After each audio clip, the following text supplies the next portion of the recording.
الحمدللہ رب العالمین والصلاة والسلام علی سید الانبیاء والمرسلین اما بعد فاعوذ باللہ من الشیطان الرجیم بسم اللہ الرحمن الرحیم۔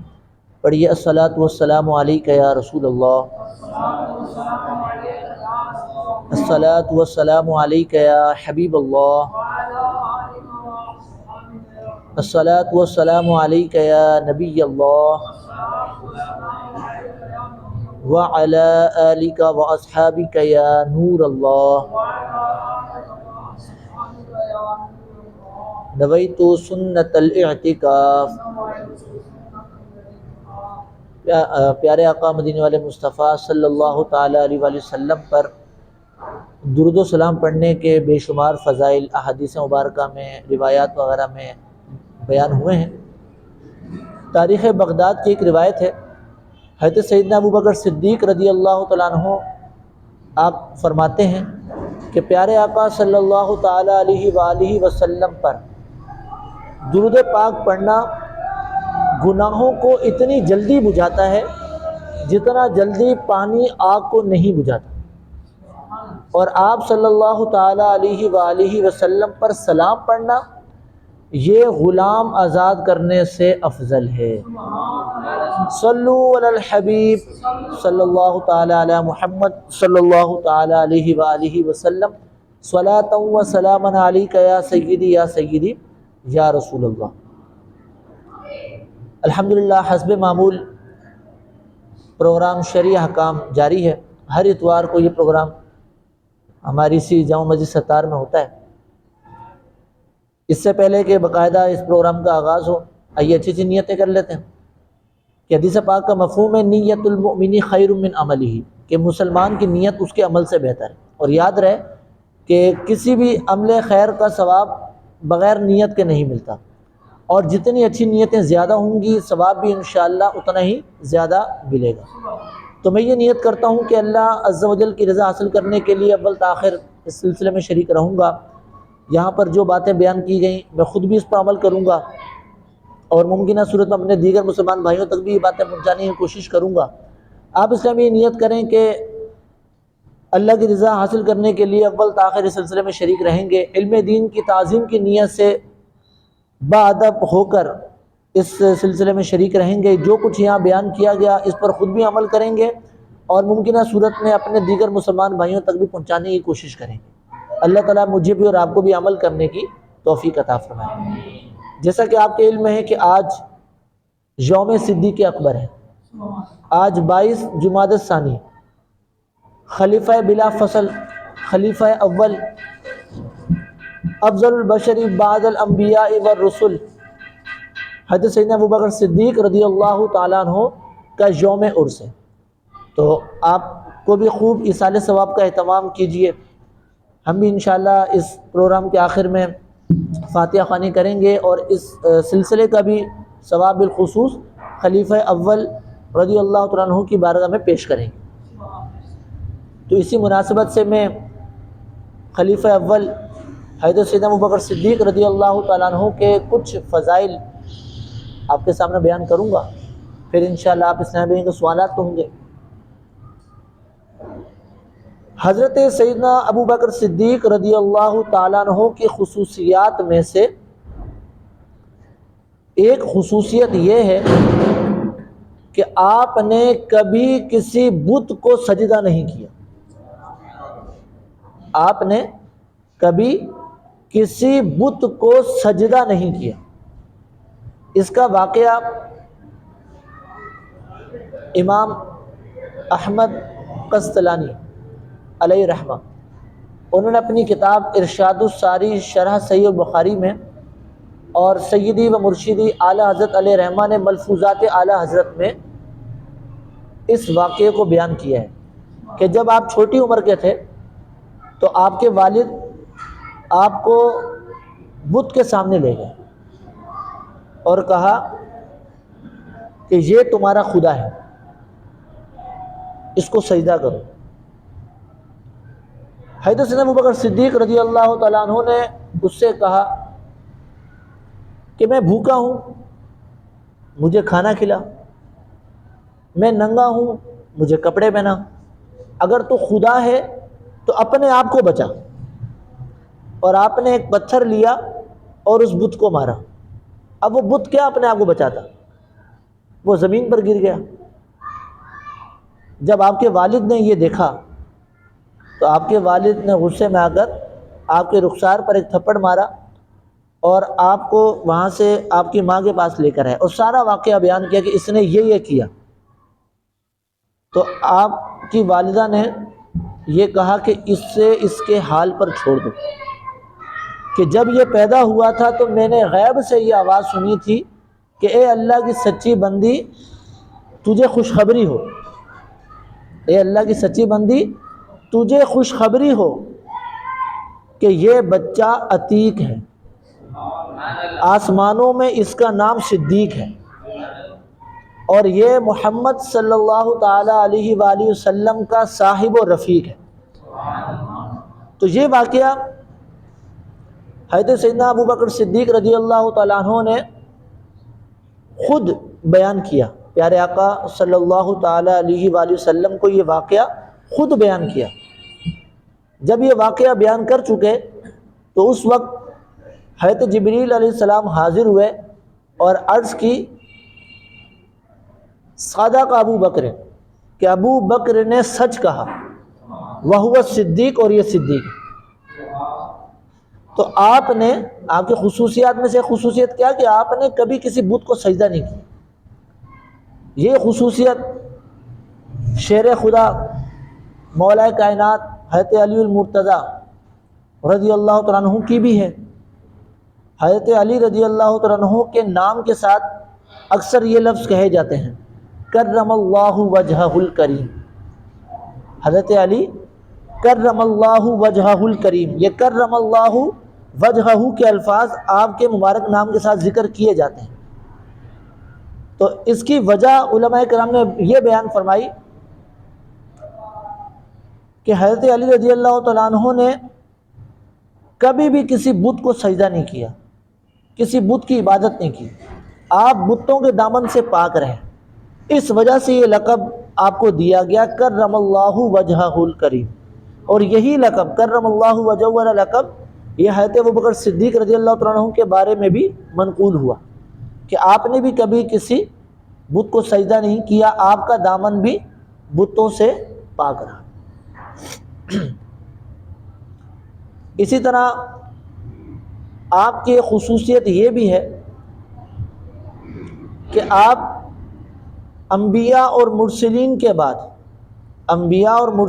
بعد انسانوں میں، اب وہ خواہ آپ کے زمانے کے پہلے کے انسان ہوں یا آپ کے زمانے کے بعد کے انسانوں میں انبیاء اور مرسلین کے بعد آپ سب سے افضل ہیں۔ ہم اہل سنت و جماعت کا یہ عقیدہ ہے، اہل سنت و جماعت کا اس بات پر اجماع ہے کہ انبیاء اور مرسلین کے بعد سب سے افضل ذات حضرت سیدنا ابو بکر صدیق رضی اللہ تعالیٰ عنہ کی ہے، اور اس کے بعد خلیفہ ثانی حضرت سیدنا عمر فاروق رضی اللہ تعالیٰ عنہ کی ذات مبارکہ۔ ان دونوں کو شیخین بھی کہا جاتا ہے، دو بزرگ ہستیاں شیخین۔ تو انبیاء اور مرسلین کے بعد یہ دونوں حضرات افضل ہیں اور خلیفہ برحق ہیں۔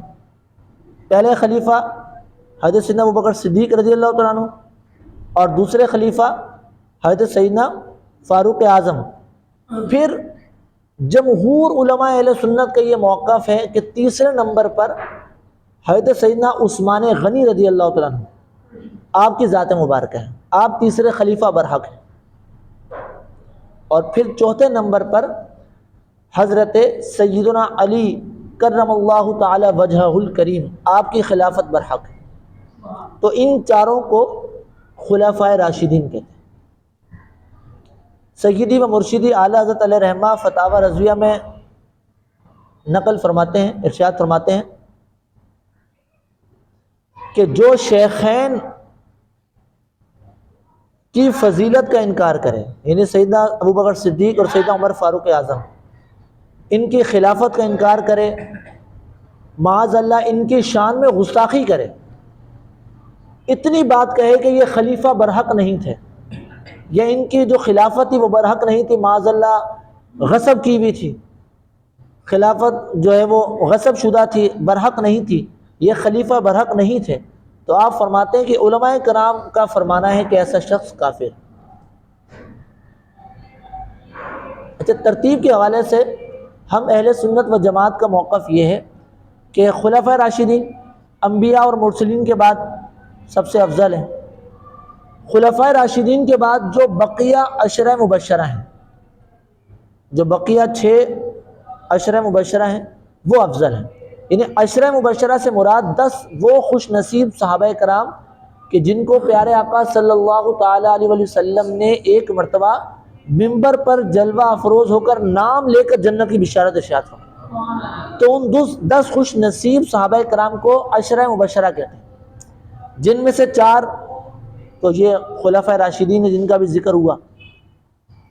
اس کے علاوہ حضرت سیدنا طلحہ، حضرت سیدنا زبیر، حضرت سیدنا سعید بن زید، حضرت سیدنا سعد بن ابی وقاص، حضرت سیدنا عبد الرحمن بن عوف، حضرت سیدنا ابو عبیدہ بن جراح رضی اللہ تعالیٰ عنہ، تو یہ بقیہ 6 افراد یہ افضل ہیں۔ عشرہ مبشرہ کے بعد جو اہل بدر ہیں، یعنی وہ صحابہ کرام کے جو جنگ بدر میں شریک ہوئے تھے وہ افضل ہیں۔ اس کے بعد وہ صحابہ کرام کہ جو جنگ احد میں شریک ہوئے تھے وہ افضل ہیں۔ اس کے بعد بیعت الرضوان، یعنی وہ صحابہ کہ جنہوں نے بیعت کی، ایک درخت کے نیچے جب پیارے آقا صلی اللہ علیہ وسلم نے بیعت لی تو اس وقت جو بیعت الرضوان والے صحابہ کرام کہلاتے ہیں یہ افضل ہیں۔ اس کے بعد پھر دیگر صحابہ کرام، تو یہ ترتیب ہے۔ تو انبیاء اور مرسلین کے بعد افضل ذات کس کی ہے؟ سیدنا صدیق اکبر رضی اللہ تعالی عنہ۔ تو برادر اعلی حضرت مولانا حسن رضا خان، آپ نے ایک منقبت لکھی ہے سیدنا ابوبکر صدیق رضی اللہ تعالیٰ عنہ کی شان میں، اس میں آپ فرماتے ہیں کہ رسول اور انبیاء کے بعد جو افضل ہیں عالم میں، فرماتے ہیں رسول اور انبیاء کے بعد جو افضل ہیں عالم میں، یہ عالم میں ہے رتبہ کس کا، یہ عالم میں ہوا ہے مرتبہ، صدیق اکبر کا بیان ہو کس زبان سے مرتبہ، صدیق اکبر کا ہے یار غار محبوب خدا، صدیق اکبر کا ہر صحابی نبی جنتی جنتی ابوبکر صدیق بھی جنتی جنتی ہر صحابی نبی جنتی جنتی۔ اچھا، اسی طرح آپ کی خصوصیات میں سے ایک خصوصیت یہ بھی ہے، سیدی و مرشدی اعلیٰ حضرت علیہ رحمہ فتاوی رضویہ کی 28ویں جلد میں ارشاد فرماتے ہیں کہ حضرت ابوبکر صدیق رضی اللہ تعالیٰ عنہ نے 7 غلاموں کو آزاد فرمایا، ایسے غلام کہ جن پر ظلم و ستم کیا جاتا تھا، ان 7 غلاموں کو آپ نے خرید کر آزاد کیا۔ آیت مبارکہ نازل ہوئی، سورۃ اللیل کی آیت نمبر 17 ہے، بسم اللہ الرحمن الرحیم، وَسَيُجَنَّبُهَا الْأَتْقَى، کہ ان قریب بہت دور رکھا جائے گا جہنم سے وہ کہ جو سب سے بڑا متقی ہے۔ اتقا، اتقا کے الفاظ ہیں۔ اس آیت مبارکہ کے تحت امام فخر الدین رازی علیہ رحمہ تفسیر رازی میں ارشاد فرماتے ہیں کہ ہم اہل سنت و جماعت کے مفسرین کا اس بات پر اجماع ہے کہ یہاں پر اتقا سے مراد سیدنا صدیق اکبر کی ذات مبارک، آپ کے بارے میں یہ آیت مبارکہ نازل ہوئی کہ وہ جو اتقا ہے، سب سے بڑا متقی ہے، وہ جہنم سے بہت دور رکھا جائے گا۔ آگے ارشاد فرمایا، آگے صفات بیان ہوئی کہ اتقا کون؟ الذی یؤتی مالہ یتزکا، کہ جو اپنا مال راہ خدا میں اس لیے خرچ کرتا ہے، اس لیے دیتا ہے تاکہ وہ صاف ستھرا ہو. وما لأحد عنده من نعمت تجزا، اور کسی شخص پر اس کا کوئی احسان نہیں ہے کہ جس کو وہ چکا رہا ہو، جس کا وہ بدلہ دے رہا ہو. کیونکہ جب آپ نے حضرت سیدنا بلال رضی اللہ تعالیٰ عنہ کو خرید کر آزاد کیا، آپ نے بہت زیادہ قیمت میں ان کو خریدا، حضرت سیدنا بلال رضی اللہ تعالیٰ عنہ کو. تو اس پر کفار نے یہ کہا کہ ضرور حضرت بلال کا ان پر کچھ احسان ہوگا کہ جن کا انہوں نے بدلہ دیا ہے، وہ بدلہ چکانے کے لیے انہوں نے حضرت بلال کی جو اتنی قیمت تھی نہیں تو اتنی زیادہ قیمت میں ان کو خرید لیا. اس پر یہ آیت مبارکہ نازل ہوئی کہ اس کا کسی بندے پر کوئی احسان نہیں ہے جو وہ چکا رہا. اور آگے فرمایا وَلَسَوْفَ يَرْضَا، کہ ان قریب اس کا رب جو ہے وہ اس سے راضی ہو جائے. تو یہ آیات مبارکہ حضرت سیدنا ابوبکر صدیق رضی اللہ تعالیٰ عنہ کی شان میں نازل ہوئی کہ آپ نے 7 غلام خرید کر آزاد کیے. اس کے علاوہ ایک اور خصوصیت بیان کرتا ہوں، پھر اگر اس کے متعلق کوئی سوالات ہوں آپ کے تو وہ آپ کر لیجیے گا، یا کوئی اور سوال آپ کرنا چاہیں. ایک خصوصیت آپ کی یہ ہے کہ پیارے آقا تفسیر روح البیان کی روایت ہے، حضرت سیدنا ابوبکر صدیق رضی اللہ تعالیٰ عنہ فرماتے ہیں کہ مجھے 3 چیزیں پسند ہیں. کیا فرمایا؟ مجھے 3 چیزیں پسند ہیں. نمبر 1 النظر الیک، یا رسول اللہ صلی اللہ تعالی علیہ وآلہ وسلم آپ کا دیدار کرتے رہنا، آپ کی زیارت کرتے رہنا، یہ مجھے پسند ہے. دوسری بات وَإِنفَاقُ مَالِي عَلَيْكَ، اپنا مال آپ پر خرچ کرنا، یہ مجھے پسند ہے، یہ میری خواہش ہے.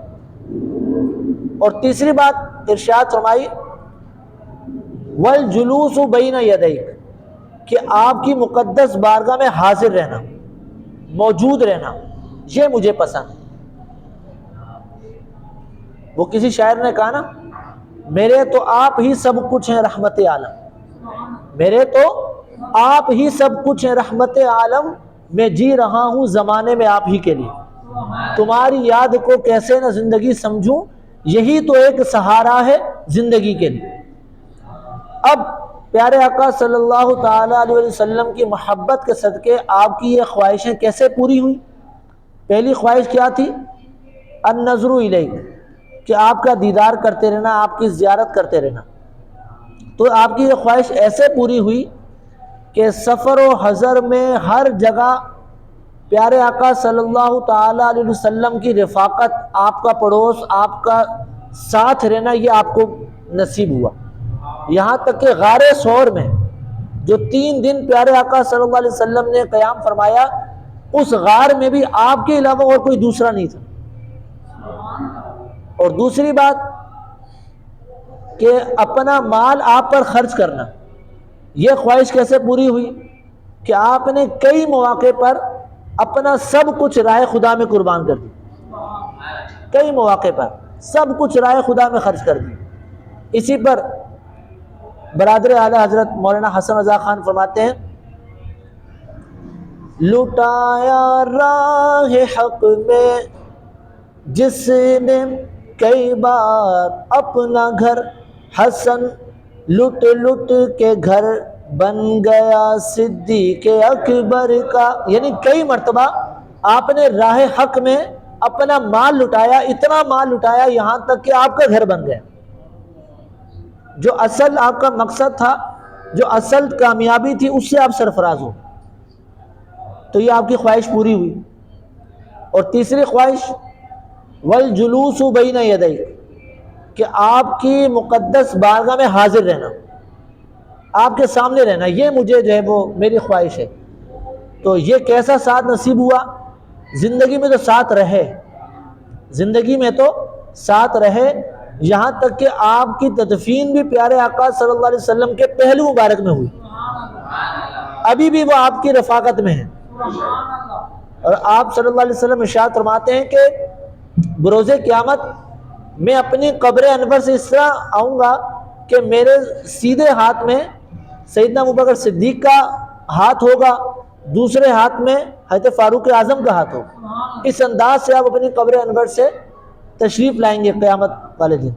تو ابھی بھی آپ کے رفیق ہیں، قیامت میں بھی آپ کے رفیق ہوں گے، یہاں تک کہ جنت میں بھی آپ کے رفیق ہوں۔ تو ان تمام باتوں کی بنیاد کیا؟ محبت۔ اللہ تعالیٰ ان کی محبت کا کوئی ایک ذرہ ہمیں بھی نصیب فرمائے کہ ہم بھی پیارے آقا صلی اللہ تعالیٰ علیہ وسلم پر اسی طرح ٹوٹ کر محبت کریں، اور یہ ہمارے ایمان کا تقاضا بھی ہے، اور اس بات کا جو ہے وہ قرآن و حدیث میں ہمیں حکم بھی دیا گیا کہ ہم پیارے آقا صلی اللہ علیہ وسلم کی محبت کو اپنا ایمان سمجھیں، اور ایمان تو کامل ہی تبھی ہوتا ہے کہ جب آپ سے محبت ہو۔ سورہ فتح اس کی آیت نمبر 9 میں ارشاد ہوا لِتُؤْمِنُوا بِاللَّهِ وَرَسُولِهِ وَتُعَزِّرُوهُ وَتُوَقِّرُوهُ وَتُسَبِّحُوهُ بُكْرَةً وَأَصِيلًا کہ تم اللہ اور اس کے رسول پر ایمان لاؤ۔ پہلی بات کیا ارشاد فرمائی؟ ایمان لاؤ۔ یہ حکم جو ہے وہ قیامت تلک کے انسانوں کے لیے کہ اللہ اور اس کے رسول پر ایمان لاؤ۔ پہلی بات ایمان لانے کے بعد اگلا درجہ کیا بیان ہوا؟ وَتُعَزِّرُوهُ وَتُوَقِّرُوهُ کہ اس رسول کی تعظیم اور توقیر کرو، یہ دوسری بات بیان ہوئی۔ اور پھر تیسری بات وَتُسَبِّحُوهُ بُكْرَةً وَأَصِيلًا کہ صبح شام اپنے رب کی پاکی بولو، یعنی اس کی عبادت کرو، بندگی کرو۔ تو یہ تین چیزیں بیان ہوں۔ تو علماء کرام اس کی تفسیر میں فرماتے ہیں کہ پیارے آقا صلی اللہ علیہ وسلم کی تعظیم یہ ہر مومن پر واجب ہے، اور تعظیم و توقیر کا ہر وہ انداز کہ جو شریعت کے خلاف نہ ہو، شریعت نے اس سے منع نہ کیا ہو، تعظیم و توقیر کا وہ انداز اس آیت کے تحت داخل ہے۔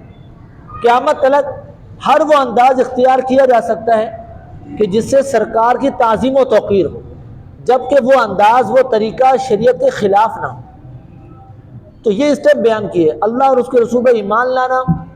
اب کوئی اللہ اور اس کے رسول پر ایمان لائے، ایمان کا دعویٰ کرے، مومن ہونے کا دعویٰ کرے، کلمہ پڑھے، عبادتیں کرے، لیکن سرکار کی تعظیم و توقیر نہ کرے، وہ بھی کامیاب نہیں کہ اس نے بیچ والا اسٹیپ جو ہے وہ چھوڑ دیا۔ اور اگر کوئی اللہ اور اس کے رسول پر ایمان نہ لائے لیکن سرکار کی تعظیم و توقیر کرے، وہ بھی کسی کام کا نہیں۔ کہ ایسے غیر مسلم بھی گزرے ہیں کہ جنہوں نے باقاعدہ پیارے آقا صلی اللہ تعالیٰ علیہ وسلم کی نعت خوانی میں کتابیں لکھی ہیں، آپ کی ثنا اور توصیف کی ہے، لیکن کیا ہوا؟ ایمان نہیں لائے، کلمہ نہیں پڑھا، مومن نہیں ہوئے۔ تو وہ ان کی ثنا خوانی کرنا، وہ توصیف بیان کرنا ایمان لائے بغیر، وہ ان کو کام نہیں آئے گی۔ تو اسٹیپ یہ بیان ہوئے، اللہ اور اس کے رسول پر ایمان لاؤ، سرکار کی تعظیم و توقیر کرو، اور صبح شام اللہ کی پاکی بولو۔ اللہ تعالیٰ سے دعا ہے کہ اللہ تعالیٰ ہم نے جو سنا ہمیں اس پر عمل کرنے کی توفیق عطا فرمائے، اور ہمیں بھی ان عادات کو اپنانے کی توفیق عطا فرمائے۔ اب تقریباً 10 منٹ رہ گئے ہیں، تو آپ اسلامیوں کے سوالات لے لیتے ہیں۔ اس کے متعلق کوئی سوال ہو یا کوئی اور سوال ہو، ہم امام صاحب سے اگر وہ مائک لے لیں تاکہ سوال کرنے میں۔ صلو علی الحبیب صلی اللہ تعالی علی محمد صلی اللہ تعالی علیہ وسلم۔ جی کوئی اسلامی سوال کریں گے؟ جی وہ مائک لے لیں، آن کر کے دے دیں گے، آن کر کے دیجیے گا۔ جیسے کہ ابھی نے آپ نے ایک بات کہی کہ نان مسلم گزرے ہیں جو آقا علیہ الصلوۃ والسلام کی ثنا خوانی انہوں نے کی، نعت وغیرہ لکھی اور کتابیں وغیرہ لکھی، تو ان کا کوئی فائدہ نہیں کیونکہ وہ ایمان نہیں لائے۔ اچھا ایک مسلم ہے، وہ نان مسلم جیسے مختلف لیڈرز ہیں ان کو فالو کرتے ہیں، یا نان مسلم جو بڑے بڑے کیمیا دان ہیں اور جرنلسٹ ہیں اور کیا نام ہے سائنس اور ٹیکنالوجی کے حوالے سے، وہ ان کو بڑا اپریشیٹ کرتے ہیں، بہت ان کا چرچا کرتے ہیں ان کی کتابوں کا، اور صبح شام ان کے گن گاتے ہیں، تو اس کے بارے میں کیا حکم ہے؟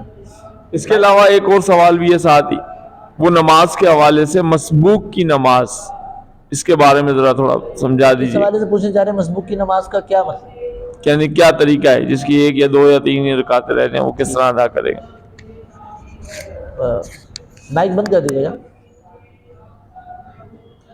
پہلا سوال وہ تو واضح ہے کہ کوئی ایمان نہیں لایا، کلمہ نہیں پڑھا، مسلمان نہیں ہوا، اور سرکار صلی اللہ علیہ وسلم کی ثنا بیان کی، تو اگر وہ مسلمان نہیں تھا اور اسی حالت میں ہی دنیا سے چلا گیا تو وہ اس کا ثنا بیان کرنا، توصیف بیان کرنا یہ آخرت میں اس کے کام نہیں آئے گا، کہ آخرت کا جو دار و مدار ہے، آخرت کی جو نجات ہے وہ ایمان لانے پر ہے، کہ جو اس دنیا سے ایمان کی حالت میں رخصت ہوا، اگرچہ اس کے اعمال کیسے ہی ہوں، اگرچہ اس نے پوری زندگی کفر و شرک میں گزاری، لیکن مرنے سے پہلے اس نے کلمہ پڑھ لیا اور وہ کلمہ اس کا معتبر تھا، اب وہ کلمہ پڑھ کر اس دنیا سے گیا تو آخرت میں اس کی نجات ہے کہ وہ مومن مرا ہے، مسلمان مرا ہے، کیونکہ حدیث پاک کا مفہوم ہے انما الاعمال بالخواتیم، کہ جو اعمال ہیں ان کا دار و مدار خاتمے پر ہے، خاتمہ اچھا ہوا، خاتمہ ایمان پر ہوا، بندہ دنیا سے مسلمان گیا تو جو اس کے اعمال تھے وہ آخرت میں اس کو کام آئیں گے، لیکن اگر اس کے برعکس تھا، اس نے کلمہ نہیں پڑھا، مسلمان نہیں ہوا، ویسے مسلمانوں کی تعریفیں کرتا رہا، مسلمانوں کو اچھا سمجھتا رہا، سرکار کی ثنا بیان کر دی، لیکن مسلمان نہیں ہوا، اسی طرح غیر مسلم ہی چلا گیا تو اس کی آخرت میں نجات ہے۔ اور دوسری بات آپ کی کہ بعض مسلمان غیر مسلموں سے بڑے محبوب ہوتے ہیں اور ان کو بڑا اپریشیٹ کر رہے ہوتے ہیں، ان کی کتابیں پڑھ رہے ہوتے ہیں، صبح شام ان کے چرچے کر رہے ہوتے ہیں، ان کے گن گا رہے ہوتے ہیں، تو کسی مسلمان کو تو یہ ہرگز زیبا نہیں دیتا کہ وہ پیارے آقا صلی اللہ علیہ وسلم کی سیرت مبارکہ کو چھوڑ کر، اپنے بزرگوں کی سیرت کو چھوڑ کر کسی ایسے کی سیرت کو بیان کرے، ایسے کے پیچھے پڑے کہ جو غیر مسلم ہو، نان مسلم ہو، اس کو اپریشیٹ کرے، اس کے چرچے کرے، اس کو اچھے انداز سے بیان کریں۔ کسی بھی مسلمان کو یہ زیب نہیں دیتا، اس کا یہ فعل تو درست نہیں ہے۔ البتہ اگر وہ مسلمان ہے، مسلمان کہلاتا ہے، کلمہ پڑھتا ہے اور اللہ تعالیٰ کی وحدانیت پر ایمان لاتا ہے، پیارے آقا صلی اللہ علیہ وسلم کی نبوت پر ایمان لاتا ہے، آپ کو آخری نبی تسلیم کرتا ہے، اگر وہ دنیا سے مسلمان جاتا ہے تو بالآخر وہ جنت میں جائے گا، یہ اللہ کی رحمت پر ہے کہ وہ بلا حساب بخش دے اس کو، یا پھر اس کے جو گناہ ہوئے اس کی جو ہے وہ اس کو سزا مل کر پھر وہ داخل جنت ہو۔ جب وہ دنیا سے مسلمان گیا تو آخرت میں نجات ہے، لیکن مسلمان کو یہ زیب نہیں دیتا کہ وہ اپنے بزرگوں کو چھوڑ کر، اپنے بزرگوں کی سیرت کو چھوڑ کر دوسروں سے مرعوب اگر ان کی سیرتوں کو بیان کریں۔ اور آپ کا دوسرا سوال مسبوق کے حوالے سے، تو دیکھیں اس کی مختلف صورتیں بنتی ہیں۔ اگر کسی شخص کی کوئی ایک رکعت امام صاحب کے پیچھے رہ گئی تو وہ مسبوق کہلاتے ہیں۔ مسبوق اس نمازی کو کہتے ہیں کہ جس کی ایک یا ایک سے زیادہ رکعتیں رہ گئیں، یعنی اس کو پوری جماعت نہ ملی ہو، اب اس کی ایک رکعت نکل گئی، 2 رکعت نکل گئی، 3 رکعت نکل گئی، یہ چاروں کے چاروں رکعتیں نکل گئیں، سلام پھیرنے سے پہلے وہ آ کر جماعت میں شامل ہو گیا، تو ایسا شخص کہلاتا ہے مسبوق، کہ جس کو پوری نماز امام کے ساتھ نہیں ملی۔ اب اس کی مختلف صورتیں بنیں گی۔ اگر اس کی ایک رکعت رہ گئی، یہ 4 رکعت والی نماز میں ایک رکعت رہ گئی، تو وہ ایک رکعت کون سی رہ گئی؟ پہلی والی۔ اب جب امام صاحب سلام پھیریں گے، اچھا وہ امام صاحب کے پیچھے التحیات پڑھے عبدہ و رسولہ تک، اس کے آگے نہ پڑھے، درود دعا نہ پڑھے۔ اس میں علماء کرام یہ بیان فرماتے ہیں کہ اگر وہ عبدہ و رسولہ تک پڑھ کر فارغ ہو گیا، ابھی امام صاحب نے سلام نہیں پھیرا، تو اب وہ کیا کرے؟ یا تو وہ خاموش رہے، یا پھر وہ اسی کا تکرار کرتا رہے، اشہد ان لا الہ الا اللہ و اشہد ان محمدًا عبدہ و رسولہ، اس شہادت کی تکرار کرتا رہے، یا پھر وہ التحیات اتنا آہستہ آہستہ پڑھے کہ اس کو پتا ہو کہ جب وہ رسولہ تک پہنچے گا تب تک امام سلام پھیر دیں، یہ انداز اختیار کرے۔ خیر، جب امام سلام پھیر دیں تو اب وہ کھڑا ہو اور کھڑے ہو کر اپنی بقیہ رکعتیں پڑھے۔ اچھا، اب دیکھا جائے اس کی ایک رکعت رہ گئی تو تعداد کے اعتبار سے یہ اس کی 4تھی رکعت ہے، کہ 3 رکعتیں تو امام صاحب کے ساتھ پڑھ چکا ہے، ابھی اس کی 4تھی رکعت جو اس کی ایک رہ گئی اس نے پڑھنی ہے، یہ تعداد کے اعتبار سے۔ لیکن اگر یہ دیکھا جائے کہ اس کی کون سی رکعت چھوٹی ہے، تو اس کی پہلی والی رکعت جو سب سے پہلی وہ چھوٹی ہے، اور پہلی رکعت میں سورہ فاتحہ بھی پڑھتے ہیں، اس کے ساتھ سورت بھی ملاتے ہیں. تو لہٰذا جب یہ کھڑا ہوگا تو جس طرح پہلی رکعت کو پڑھا جاتا ہے اسی طرح یہ پڑھے گا، یعنی سبحانک اللہ بھی پڑھے گا، اس کے بعد تعوذ اور تسمیہ، پھر سورہ فاتحہ، پھر سورت، اس طرح وہ اس رکعت کو پورا کرے گا.